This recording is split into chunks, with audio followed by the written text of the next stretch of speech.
507 by 3 in long division method.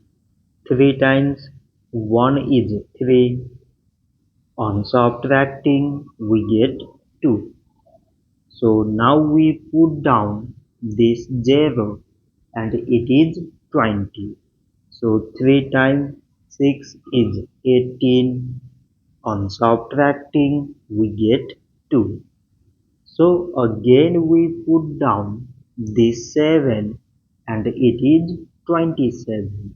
So 3 times 9 is 27. On subtracting we get 0. So 507 divided by 3 is 169. So this much for today and thanks for watching.